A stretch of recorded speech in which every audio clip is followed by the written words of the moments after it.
Hi everyone, my name is Kristina Smeriglio, and in this series of videos, I am answering some of your questions regarding my writing, regarding my book that was recently released, Falling into Fire, and just a few things that have come up while discussing my writing. So right now I'm sitting at my vanity because where I wanted to sit is just too dark, so enjoy the Netflix screensaver. It's the best place I could sit. But anyways, so for today's question, I wanted to talk about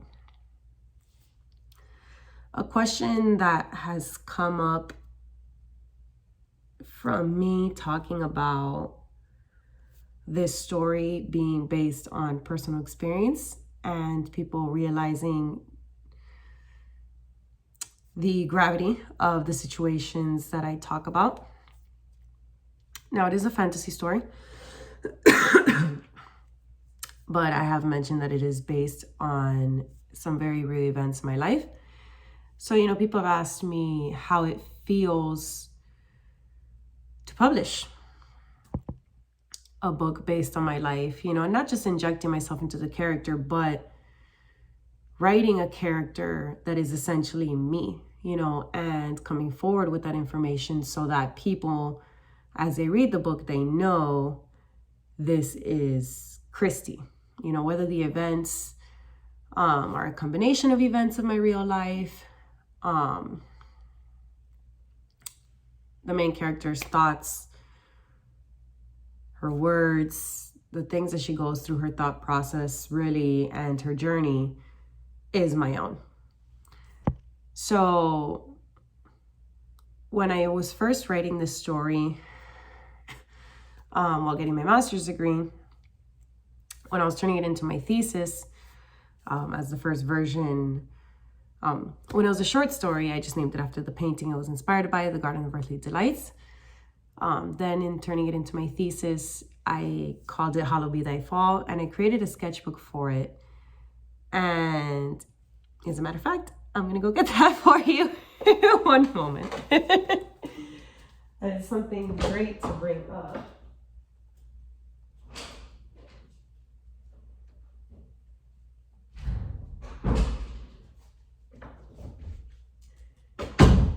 I probably should just have these things on hand. So I had created a sketchbook, and this is important particularly for this story because of a moment that I remember.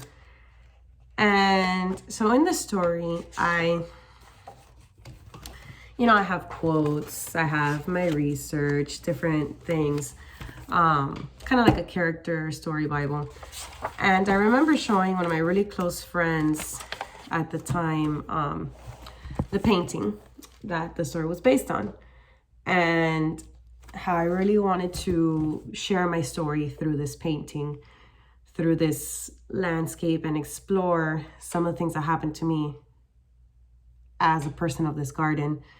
And I was inspired by that, and it didn't matter that it was a fantasy, and my friend knew it was a fantasy, but he told me, you can't write this story. And I was like, oh, why the hell not? And he told me that I was going to put my business out there. And the second he said that, this was a person that had a very strong effect on me for many, many years, still does. It's one of the people that I dedicated my thesis to, in the acknowledgments of that copy of my thesis. And typically, in another time, I might have taken that, personally, be like, oh shit, sorry for cursing, but yeah, I might have been like, oh shit, maybe I shouldn't write this story, maybe it's a problem. But no, in that moment, I was like, let my dirty laundry be aired, that's fine. And also too, I guess, knowing that it was a fantasy, knowing that I wasn't, necessarily naming anybody, I wasn't talking about specific dates and times, I knew that I had the freedom to tell the story the way that I needed to tell it. And it was very liberating. Now, exposing myself in this way, did it put me in a vulnerable position? Yes. You know, because people can look at my story and be like, the hell was she thinking? But I was okay with that. You know, I could have written a memoir, but I felt like, you know, that's something that, you know, I have played with too, you know, this notion of writing it based on the true events, like just mentioning them. But at the same time, like, it was never really about that, you know. And I have to acknowledge, you know, one of the things that came up to me was this idea of memories, right? You know, I study psychology, and I know that the way we remember things isn't always, I mean, it's filtered. You know, our memories are filtered. The experience itself is filtered by our beliefs, by our distortions, all of these filters that go in, that it goes through, and it creates a memory. And memories aren't always reliable. We may not remember everything about a particular moment in our life. So in writing about that at the time, it didn't make sense to me. All I had was, you know, there were these thoughts, these emotions, these traumas that needed to be healed, this thought process that I was going through and trying to fix the pain that I was going through. And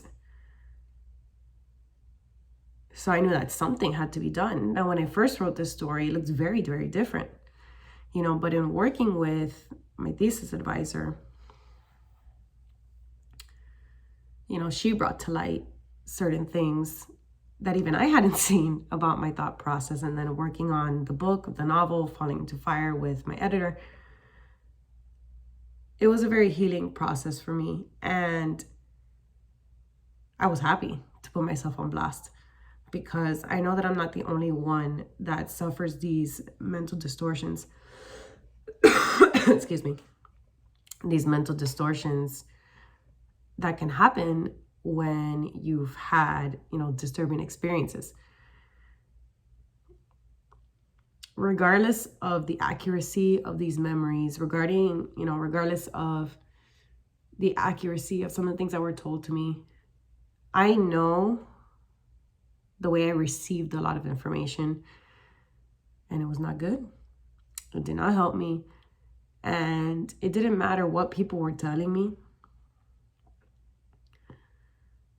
I was in a dark place. So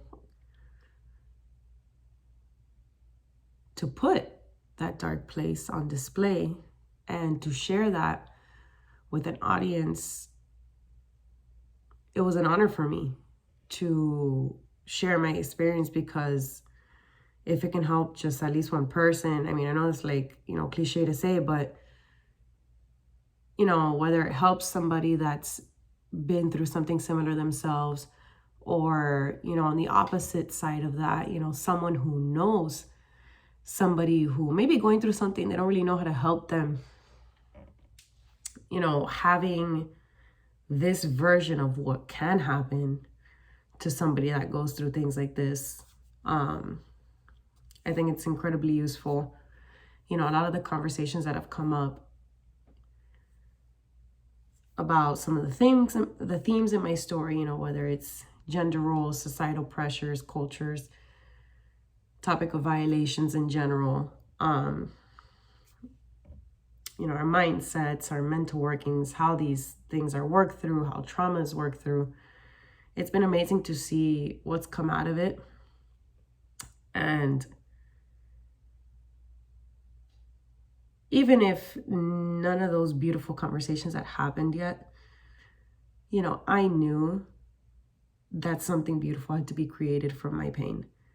And I was completely fine with the possibility of the public picking my life apart. God knows I've already picked it, you know, apart myself. So why not let all of you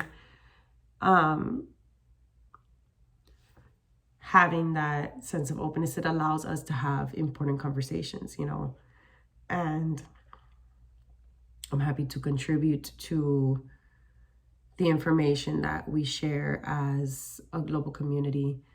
And, you know, these are the topics that I can speak to because they've affected me personally. And like I said, I'm happy to share. So how did it feel to put my, you know, business sounds blasted? It felt great. I'm really happy to share my story, and yeah, I'm ready to share more. So again, this is a series of videos regarding some of the questions I've been getting. So in the comments below, if there's any questions that you have about my story or about my writing process, anything related to writing or to editing, just put it in the comments or send me a message and I'll happily answer. Thank you.